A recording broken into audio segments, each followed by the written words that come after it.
حداقل هزینه خرید ژنراتور گازی بین 200 تا 300 میلیون تومانه. این عدد بالایی حساب میشه. اگه نمیخواید همچین خسارتی رو دستتون بمونه، بهتره که بدونید چه تصمیمی دارین میگیرین و چه ژنراتوری دارید خرید میکنید. تو این ویدیو من میخوام راهنمای خرید ژنراتور گازی رو براتون توضیح بدم. تا آخر ویدیو با من همراه باشید تا توی تصمیم گیری برای خرید ژنراتور گازی بهترین تصمیم رو بگیرید. درود ارادت، امین میرزاپور هستم. بریم سراغ اولین مورد. اولین مورد اینه که شما توان دستگاهتون رو تعیین بکنید. چه شکلی این کارو میکنیم؟ باید ببینیم که برای دستگاه‌های تک فاز می‌خوایم ژنراتور بخریم یا برای دستگاه‌های سه فاز.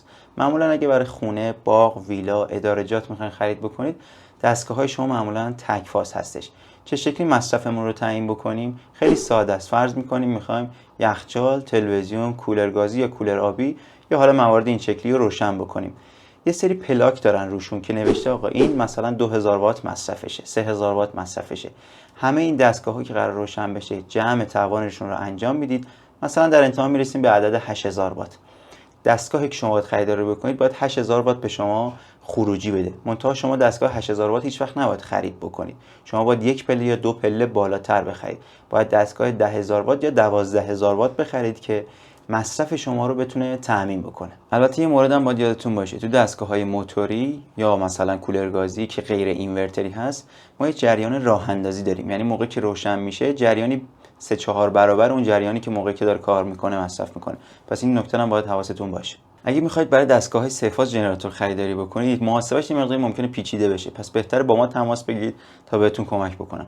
اما برای اینکه بتونید بدونید که چه شکلی میخواید حساب بکنید، جریان ضرب در ولتاژ ضرب در پاور فاکتور یا همون کوسینوس فی ضرب در جذر 3، این نحوه محاسبه توان سه فاز هستش. یه مقداری ممکنه پیچیده بشه، دستگاه با دستگاه پاور فاکتورش متفاوته. پس بهتره با ما تماس بگیرید تا بهتون کمک بکنم توانی که میخواید خریداری بکنید رو محاسبه بکنید. دومین موردی که باید بهش توجه بکنید اینه که صدای دستگاه تا چه اندازه براتون اهمیت داره. دستگاهی میخواد که صداش معمولی باشه، دستگاهی میخواد که صداش کم باشه، یا دستگاهی میخواد که بی صدا باشه، یا معمولی، سایلنت یا سوپر سایلنت. اینجور دستگاه‌ها طراحی‌های متفاوتی دارن. دستگاه‌های معمولی اوپن فریم هستن، یعنی کاور یا قاب صداگیری روش نصب نشده. دستگاه‌های سایلنت فقط کاور و قاب صداگیر روش هست و موارد دیگه که سایلنسر انجام میدن رو روش انجام نشده. دستگاه‌های سوپر سایلنت که خیلی کم صدا هستن که تقریباً بی صدا حساب میشن، یه سری مواردی مثل فن برقی، اگزوز دبل و این چیزا روش نصب شده به غیر از طراحی کاور صداگیر. سومین موردی که مهم است اینه که دستگاه به صورت دستی روشن بشه یا خودکار. یعنی چی؟ یعنی وقتی برق رفت دستگاه خود به خود روشن بشه و به شما برق بده، یا اینکه خودتون برید دستی دستگاه رو روشن بکنید. اگر میخواید خود به خود روشن بشه و به صورت خودکار برق دهی رو انجام بده، شما نیاز به تابلو ATS یا چنج اوور دارید. ATS مخفف اتوماتیک ترانسفر سویچ هست. یعنی وقتی برق قطع میشه خود به خود تشخیص میده و ژنراتور رو روشن میکنه. اما اگه این تابلو رو نداشته باشه، دستگاه رو باید به صورت دستی روشن بکنید از روی پنل کنترل بوردی که اونجا روی دستگاه نصب شده. پس وقتی که تماس میگیرید با فروشنده، حتما این مورد رو ازش بپرسید تابلوی ATS یا چنج اوور داره یا نه، چون تابلوی اتوماتیک تو ژنراتور معنی دیگه ای میده. تابلو اتوماتیک یعنی که شما مواردی مثل ولتاژ، جریان، فرکانس رو دیگه لازم نیست از رو ولت متر یا فرکانس مترهای عقربه‌ای و آنالوگ ببینید. روی همون کنترل بورد دستگاه میتونید این موارد رو نگاه بکنید. پس اگه براتون مهم است که دستگاه به صورت خودکار روشن بشه، حتما باید سویچ ATS داشته باشه. چهارمین موردی که باید به اون توجه بکنید مصرف گاز ژنراتور گازی هستش. شما نمیتونید برای مثال ژنراتور گازی 200 کاوا رو با یک کنترل گاز خانگی G4 روشن بکنید.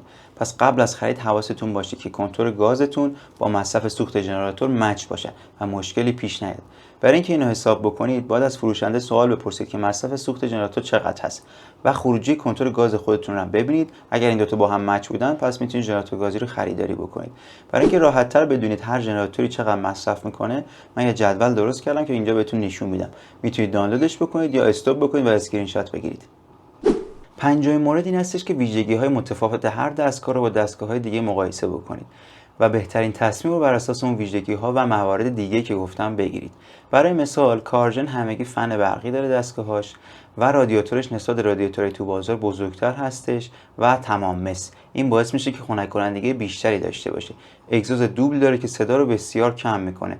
2 بار نوسانگیری ولتاژ و جریان انجام میشه که باعث میشه شما فرکانس ثابت 50 هرتز داشته باشید. اینا رو حواستون باشه موقع تصمیم گیری بهش توجه بکنید تا بهترین تصمیم رو بگیرید. ششمین موردی که باید به اون توجه بکنید ضمانتنامه یا خدمات پس از فروش اون شرکت هستش. دستگاه شامل چند ساعت یا چند سال ضمانت میشه، چند ساعت یا چند سال خدمات پس از فروش داره. ضمانتنامه یا گارانتی شامل چه چیزهایی هست، شامل چه چیزهایی نیست. حتما ضمانتنامه کتبی بگیرید تا به صورت قانونی حق و حقوقی داشته باشید. خدمات پس از فروش شامل چه چیزهایی است؟ تامین قطعات انجام میشه یا خیر؟ تعمیرات انجام میشه یا خیر؟ حتما به این موارد توجه بکنید. هفتمین موردی که باید به اون توجه بکنید تاریخچه اون شرکت یا اون فروشنده هستش. شرکت چند سال در حال فعالیت هستش؟ مشتریای قبلی اون شرکت راضی هستن یا خیر؟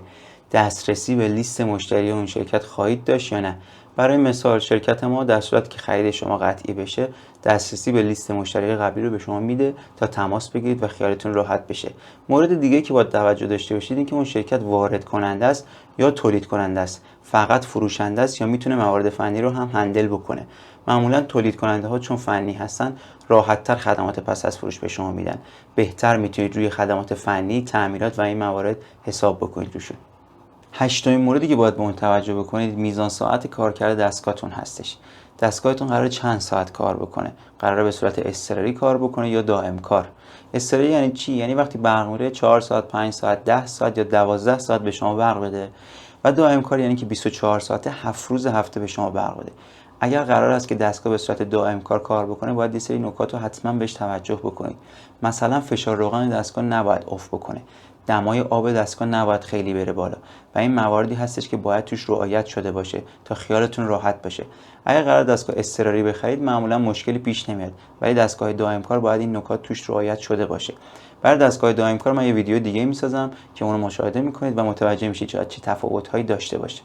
اگر تا اینجای ویدیو با من همراه بودید ممنونم ازتون. ویدیو ممکنه مقداری طولانی بوده باشه ولی این مواردی هستش که اگر رعایت بکنید بهترین تصمیم رو موقع خرید میتونید بگیرید و میتونید بهترین خرید رو انجام بدید. ممنون میشم اگه این ویدیو براتون مناسب بود و مفید بود لایک کنید، سابسکرایب بکنید. اگر برای کسی مفید بود براش به اشتراک بگذارید. اگر هم انجام ندید فدای سرتون. اگر سوالی داشتید توی قسمت نظرات از من بپرسید و see you in the next one.